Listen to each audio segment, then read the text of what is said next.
All right, what's good, everybody? Stats here, back with another video, and today I'm going to be showing you how you can auto extreme Howlex. You do need someone else to do it, but I don't even think it's possible to do. I'm pretty sure it's hard enough just trying to solo it while playing. So that was a team right there. We are running resistance food. My Valenti is only 75. Liz and Kane are a 64 star. The only thing that really matters is that you have resistance gear on your Valenti. So my Valenti has, just 2 R pieces for her resistance, and I think 1 SSR belt. But other than that, she's just rocking R gear. Team cost is only 137, but I am running resistance food, which puts her a little bit higher. So on the other side, I got my boy Vale, who's running Merlin as well, and then Bon and Meliodas with, I think, Golgius in the back. And I have Kane in the back just for some damage, so you can speed up the run a little bit. The sub slots don't really matter, so you can run whatever you want. You want Death Pierce for more crit. So the DPSs are a little different. The first few phases go through pretty quickly. As long as you have Valenti and Merlin, this is what goes down. He's going to go ahead and attack, and as you can see, bop.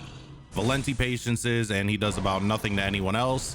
If he does break it, he does minimal damage, and Liz can heal anything up. And because you're running a stall team, Liz basically just helps get the ults going a lot faster in rotations. And you know, for whatever reason, if Howlex does decide to hoe you, because the main thing with Howlex is sometimes my man likes to target people. He wants to hit you with a brand, start straight critting, you don't get the right cards, and it's just a pain to deal with. And or you could just be me and you're trying to do other stuff. Like if I'm sitting here trying to stream another game or do whatever, but I got to get my dailies done, I'm trying to get these runs because I'm in desperate near to ears, I just go ahead and be like, hey, hop in this raid, we put that boy on auto, and you're good to go. And I didn't see any videos on it. Doing red and gray are pretty easy. Because gray, you literally just need Hellbrim, Gil, and Kings will just start critting on their own and then popping ults and he's gone. It's actually a joke. But for red as well, you just sit there, you can let red Liz Hawk just go off with her passive. Slater, anyone really, AI prioritizes the freeze, so you could run 2 freezes because the AI side will never run it if you're doing it solo, because gray and red demon you can definitely solo. But if you have red Merlin and Gustav, you can put both of them on your team and just let them freeze just to make sure you have a freeze card. And that goes pretty quick. Neither of those are really an issue, but this one's a different story, right? So here, they're just proceeding through popping ults, and it's pretty simple as far as it goes. So the issues that you run into, which is why you need double DPSs, basically the way this team comp works, I already told you about Liz, Valenti, and Merlin. The reason we run double Merlin, even though they overlap cubes, is so that you make sure you always have a cube up and you always have a drain up. Level 1 on stage 2, you can tank the ult easily, single target. Sometimes he doesn't even break the cube. If he does, I haven't seen him hit for over 50k on anyone. And then on stage 3, that's the real issue, because we had done multiple runs where he had ulted just when we were messing around with other team comps, and it was like a 50-50 on whether or not we lived. And he's guaranteed his crit and it hits dummy hard, but I don't know, the true determining factor as to, because as far as high rolls and low rolls go, I don't know how much that affects it, because it doesn't look like the damage values changed at all. Those kind of weird. But your DPSs really don't matter. Even a base Liz, right? Because Demon Meliodas, without his status inflicted, like if he doesn't have a burn or anything, he's definitely only hitting for minimal damage, 70k. If you let red Liz go, even at base, right, if you had her 6'6", I think she does like 119, 140. But the issue we came into with Liz, which makes no sense, up through phase 2, it was pretty easy. She was dealing, ramping damage starting at like 32k up to 60k, and then I think her ult on phase 2 one-shotted at like 196k or something. It one-shotted, or it was close to it. Maybe after the other cards it one-shotted. I don't know the actual HP values. I think he only has like 202 or 238. So if anyone else attacked at that point, it's pretty easy. But I mean, when we got to phase 3, we never had a shield broken, and she somehow had her passive reset, because at this point I wanted to see how much she had stacked up, because theoretically she should be able to one-shot the last phase if she's stacking her passives because of how long this takes. But she reset to 1. But I mean, regardless, you know, I mean, Bond's damage comes from his skill 1 for weak point. Meliodas' ult damage comes from weak point. Meliodas also doesn't benefit from having a link because Merlins are on the field. But I mean, even here, right?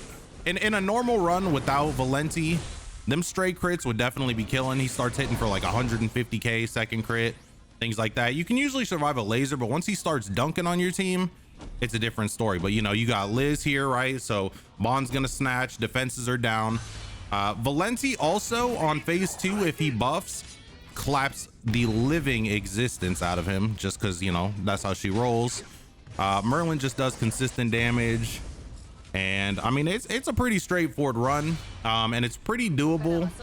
It should be pretty doable even for free to play, because you should be prioritizing the main coin shop units. Red Demon Meliodas and Bond are iffy, but I mean, with all the part 1 tickets that you get, you know, you get what, once every week. You've been playing through launch, you should have a good bit of those, just because he's not featured in banners. But Demon Meliodas is in the coin shop, Merlin's in the coin shop. Valenti is in step up rotations. I mean, she got bopped there, but it really doesn't matter at this point, because you still have a Merlin on the other side. And Liz, you're getting 2 free copies from the current banner right now. Valenti, although she is a step up and you may want to save for Lilia, keep in mind that she does have, because everyone's getting a refund on step 10, it's only a 212 step versus 242. So that's not a bad option, but the team is definitely doable with any other DPSs, because even Red Bond's ult doesn't hit that hard. So as long as you can stay alive, I mean, you can dish out damage. D-Melly and Bond just go hand in hand because they deal nice damage together. Just off of the fact that Meliodas can proc weak point, Bond's ult snatches, steals resistances. You know, I mean, the units that are good in Howlex are going to be good in Howlex regardless. But other than that, I mean, Escanor, you can actually use Escanor just because he builds up meters so fast. It's actually ridiculous. He'll just keep popping off ults. It's a pretty easy comp as long as you got someone with a Merlin and someone with a Valenti, and everyone should have Liz. So I mean, feel free to give it a try if you want. But I mean, the video is pretty self-explanatory. I do think I forgot to touch on 2 issues. There's 2 issues that you run into, which is why he can get his ult on phase 3. Merlin's ult removal at level 1 is going to get patience because of the resistances he has. We tried running Gustav in the back with, you know, max pierce to see if that would reduce it at all, and that didn't seem to have any effect. And the only reason, I mean, is because death pierce, I don't know how much actual resistance he has, but you know, you pop a death pierce on the team and you start critting this man like there's no tomorrow. So I don't know what his actual stats are because I never took a look, but I mean, it's a pretty simple run, as long as you got the main units required, which is Valenti and Merlin, and you only need 1 person with Valenti. So you know, go ahead, give it a try, or, you know, do whatever. But even if you don't have Valenti, she will come as filler and all the other step ups, so you can pick her up then. But I'm definitely off track. The other fact was, if Merlin cannot, she can't ult remove at level 1. She can ult remove at level 2, but if Valenti defense downs, then she can go ahead and ult remove at level 1 because of the defense related stats decrease. So there's always that, but I do believe Valenti needs a level 2, and even then sometimes she still gets patienced. It may not be necessary to even have an HP defense set just because you don't take damage.